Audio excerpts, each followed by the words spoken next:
Bom dia, prezados amigos. Hoje vamos estudar modelos de reações orgânicas. Ela faz parte do nosso tópico 3.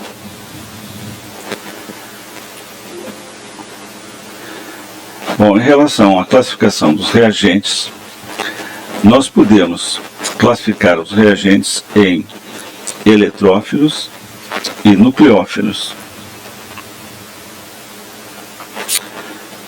Inicialmente, o termo eletrófilo está relacionado com a teoria de Lewis de ácidos, no qual ácido é toda espécie que aceita um par de elétrons para formar uma ligação covalente.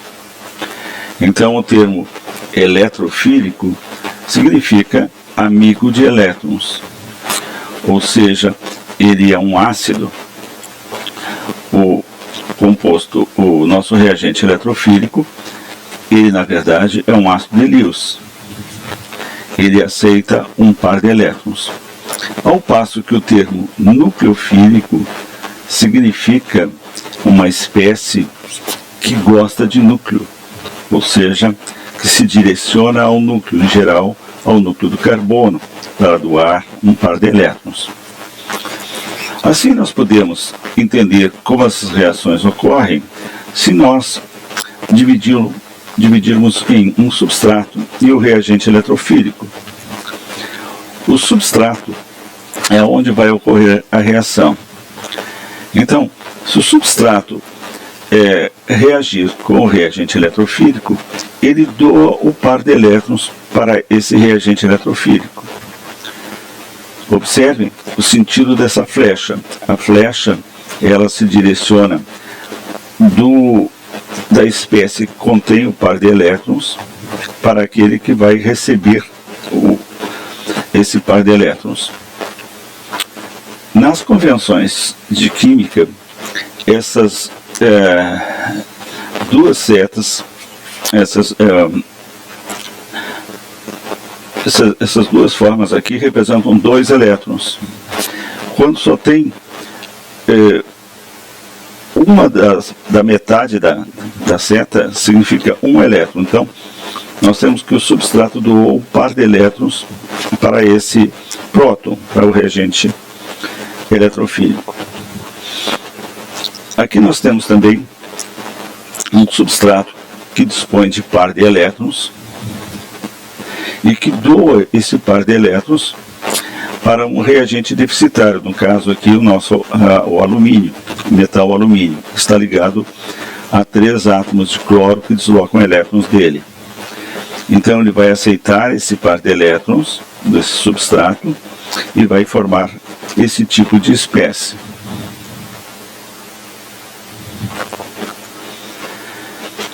Já o reagente dito nucleofílico, ele é uma base, ele dispõe do par de elétrons que vai doar um par de elétrons para um substrato carente de elétrons. No caso, esse carbono que tem sinal positivo, ele é chamado de carbocátion.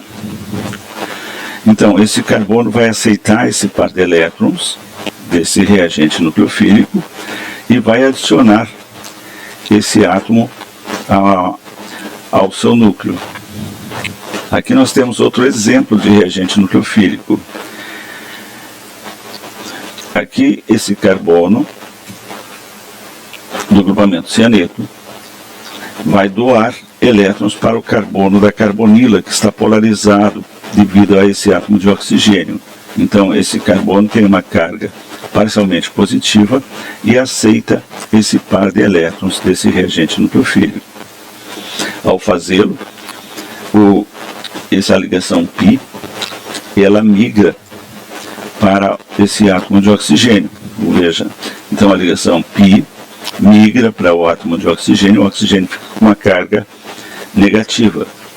Na etapa seguinte, ele vai adicionar um elemento deficitário de elétrons que vai aceitar esse par de elétrons e vai estabelecer uma ligação.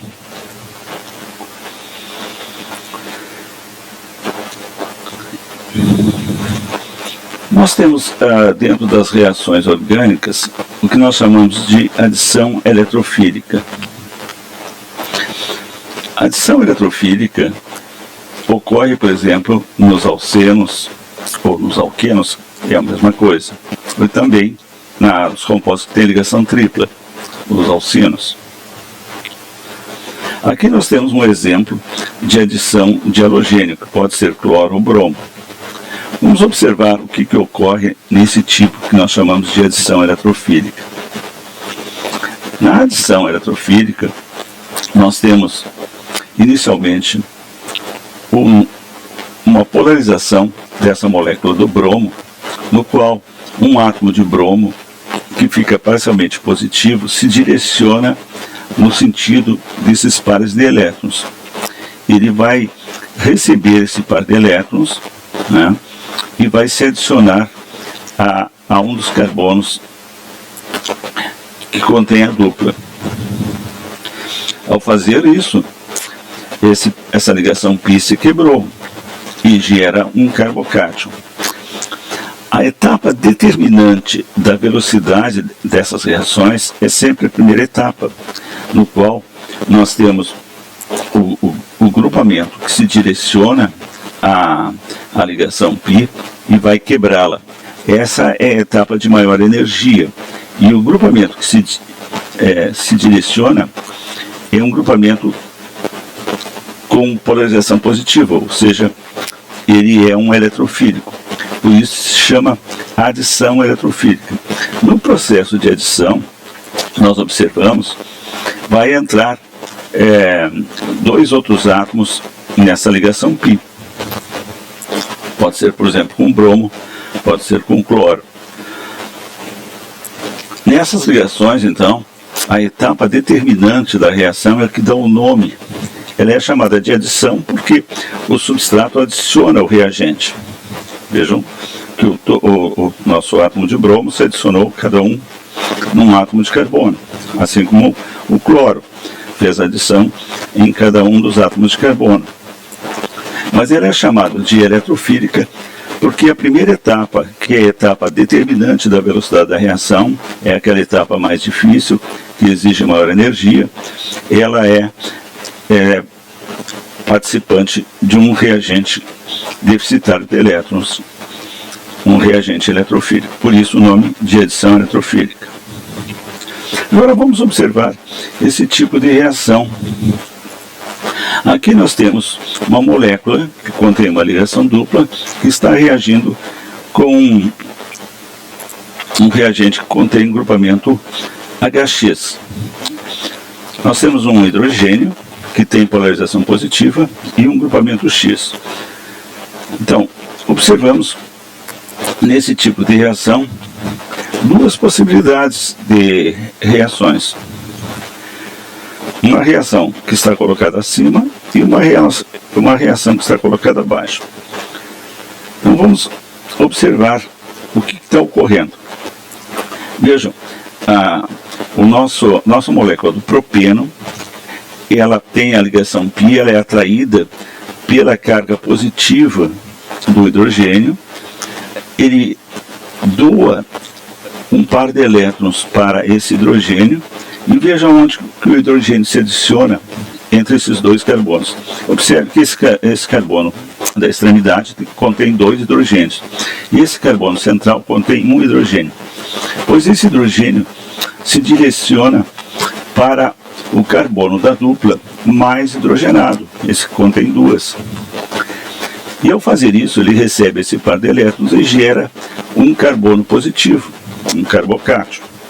Observe que esse carbocátion, ele é agora um carbocátion secundário. Ele está aqui, ele é carbono 2. Posteriormente, então, o nosso grupamento nucleófilo vai se adicionar a esse carbono.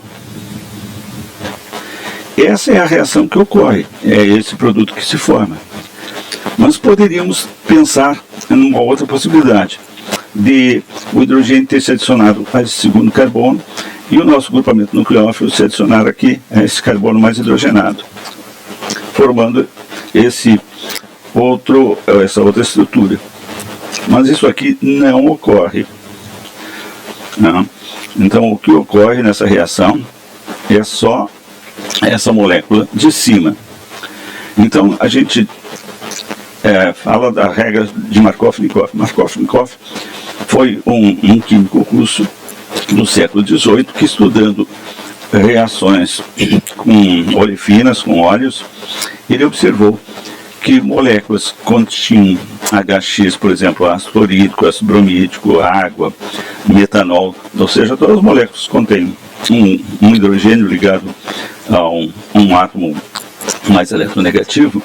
A reação sempre ocorria dessa forma, em que o hidrogênio se adiciona ao carbono da dupla mais hidrogenado e gera depois uma segunda etapa da reação, que é a entrada do grupamento que vai doar o par de elétrons que perdeu o hidrogênio. Essa é a regra de Markov-Nikov. Então vamos observar no caso dessa molécula 2-metilpropeno reagindo com ácido clorídrico. Então aqui nós vamos observar que esse é o carbono mais hidrogenado, esse hidrogênio então vai se adicionar aqui, no carbono mais hidrogenado, formando um cátion terbutila. Esse cátion é porque o carbono falta um elétron para ele. Ele está ligado com 3 ligações, com essas 3 metilas, mas falta o elétron da ligação dupla, que foi quebrado e ele perdeu, e ele foi doado para esse hidrogênio. E agora o cloro vai se adicionar nele e vai estabilizá-lo, vai formar a molécula do cloreto terbutila.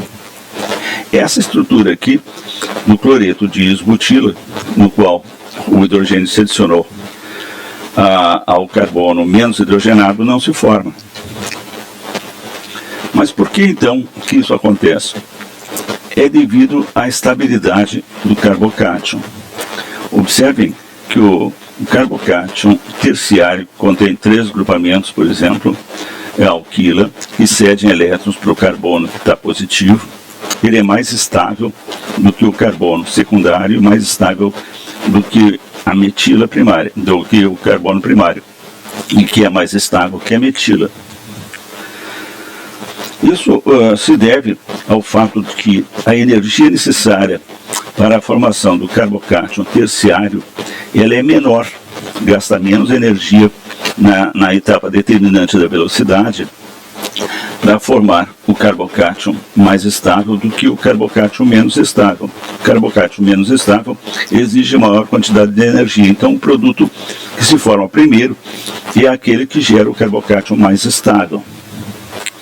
Então, por isso é que se forma o cloreto de terbutila e não o cloreto de isbutila. Agora vejamos um outro tipo de reação, chamado reação de substituição nucleofílica. Agora vamos chamar aqui o termo bimolecular.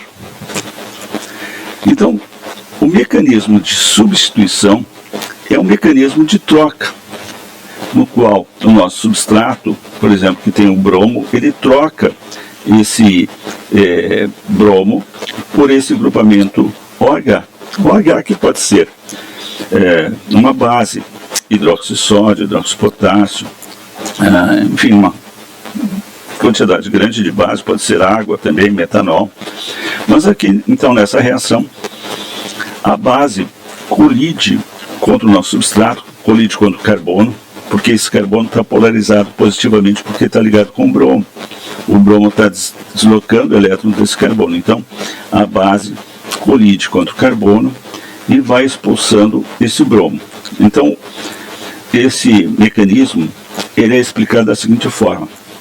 A base, ou seja, o nosso nucleófilo, ele se aproxima do carbono pela face posterior, onde está o cloro, e à medida que ele vai se aproximando do carbono, esses hidrogênios eles vão mudando de posição, então eles vão se invertendo.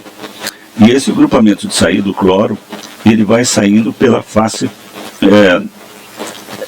diferente do que está entrando a hidroxila, pela face inversa. De forma que, quando a hidroxila estabelece a ligação, ela muda a posição desses grupamentos que estão ligados ao carbono, ela inverte a posição, e o cloro, então, se afasta com a sua carga negativa. Ele é chamado, então, de substituição nucleofílica, porque os dois grupamentos que participam do processo da reação são grupamentos nucleofílicos, ou seja, são bases que têm pares de elétrons. A hidroxila tem um par de elétrons, que doa o carbono, e o cloro sai levando o par de elétrons. E ela é chamada bimolecular porque a velocidade da reação depende dessas duas espécies, depende tanto da base quanto da concentração do nosso substrato. Isso é percebido através do estudo cinético, no qual, se dobrando a concentração da base, se nós dobrarmos essa concentração dessa base, nós dobramos a velocidade. E se nós dobrarmos também a concentração do nosso substrato, também a velocidade duplica. Então, a velocidade depende dos nossos dois reagentes. Então, aqui nós temos um exemplo mostrando em que a base ela se aproxima do nosso substrato, ela vai expulsar esse grupamento, ela vai invertendo a configuração e vai formar então uma nova molécula, no qual se trocou os dois nucleófilos. Se observa nesse exemplo que quando o substrato ele é primário, ele é pequeno, né, como a brometo de metila, a ordem da velocidade é 1200. Mas à medida que a gente vai tornando mais volumoso o nosso grupamento, por exemplo, nós colocamos, em vez de uma etila, então nós tornamos esse grupamento maior. Então, esse substrato primário, a velocidade já cai. Se nós aumentarmos mais ainda esse efeito estérico, a velocidade diminui mais ainda. Se nós usarmos agora um substrato secundário com dois grupamentos metilas, ou seja, o impedimento estérico é maior, a velocidade decai bruscamente. Ao passo que quando nós temos uma estrutura terciária, se observa que não ocorre a reação. Então, nesse processo de substituição nucleofílica bimolecular, é fundamental o tipo de substrato que nós usamos. Ele deve ser de preferência primário ou secundário. Quando for terciário, a reação não ocorre dessa forma. Então, pelo gráfico, observamos que a etapa determinante da velocidade, ela exige menor energia quando o nosso substrato é primário. Então, o nosso ΔG, aqui, quando a estrutura é primária, ela tem um topo menor do que quando a estrutura já é secundária. Né? A estrutura secundária exige uma maior força de colisão, uma maior energia para expulsar o bromo. E aqui nós temos então o que nós chamamos a inversão de Waldmann, né? Que nós já vimos no slide anterior. Agora vamos passar para o estudo de uma reação de substituição nucleofílica de primeira ordem. Então essa é diferente do caso anterior. A outra é bimolecular, é de segunda ordem. Aqui nós temos uma reação em que só o substrato é que determina a velocidade da reação.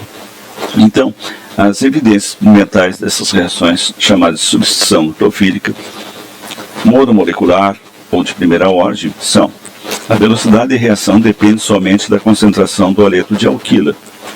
A velocidade de reação é aumentada pela presença de grupos volumosos no haleto de alquila. Na substituição de haletos de alquilas quirais, é obtida uma mistura racêmica como produto de reação. Então vejamos. Então, no estudo do mecanismo de substituição nucleofílica de primeira ordem, ou chamado substituição nucleofílica monomolecular, um substrato terciário não permite um ataque do nucleófilo. Então, como é que a reação ocorre? O solvente, ele vai se aproximar desse grupamento carregado negativamente, que é o bromo, e vai deslocá-lo, gerando um carbocátion terciário. Vejam que esse carbocátion terciário, ele é estabilizado pelas metilas. Então, essa é a etapa determinante da velocidade, a etapa lenta. A etapa rápida é quando formado esse carbocátion, que esse grupamento nucleófilo se afasta. Então, o nosso grupamento nucleófilo, que pode ser qualquer grupamento que tenha par de elétrons para doar, vai atacar o carbono e vai levar à formação de uma nova molécula.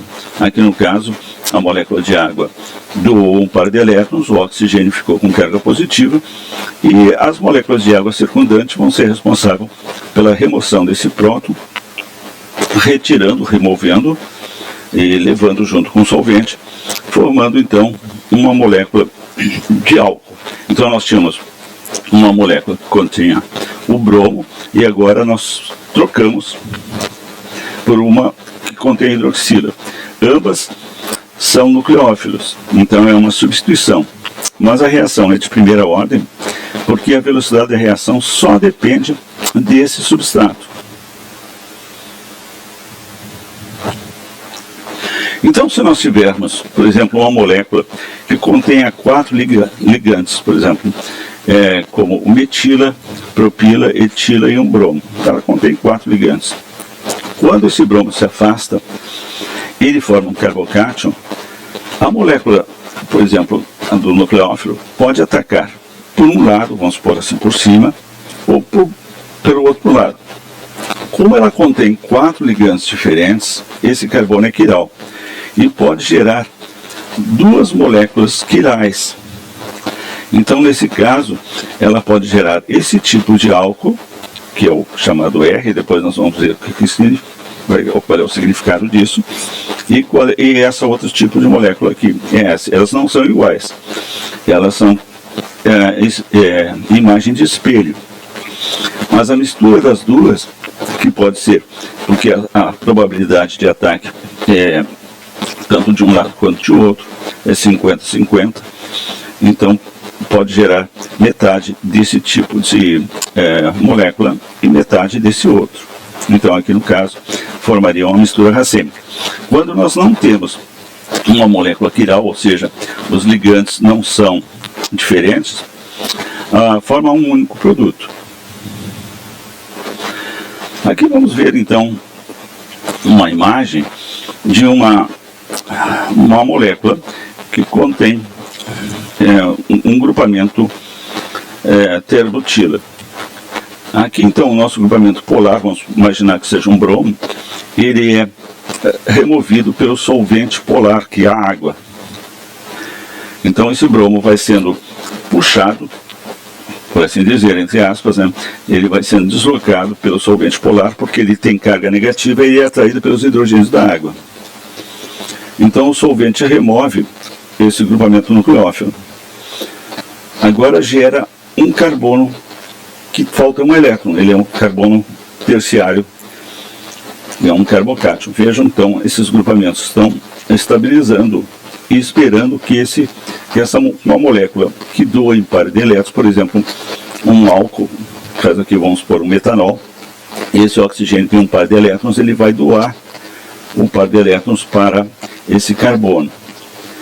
Com isso ele vai ficar com carga positiva, porque ele estabelece 3 ligações, e esse hidrogênio agora vai ser removido pelo solvente para estabilizar esse oxigênio. Então aqui nós temos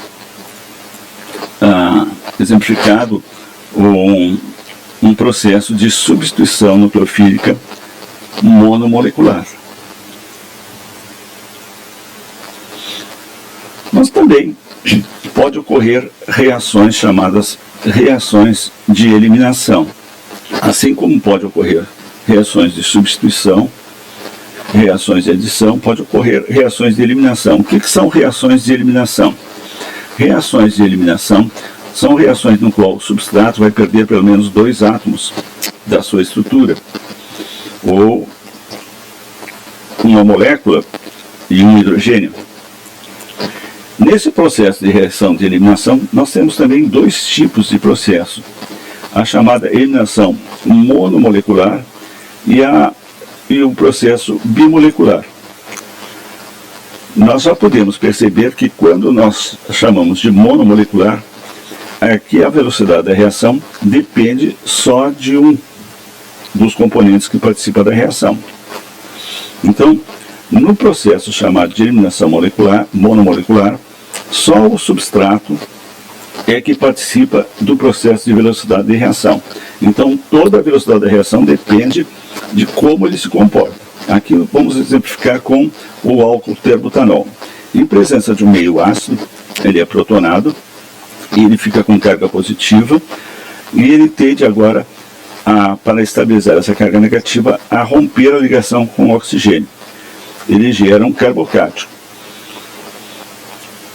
Esse carbocátion agora, uma vez formado, ele pode ser,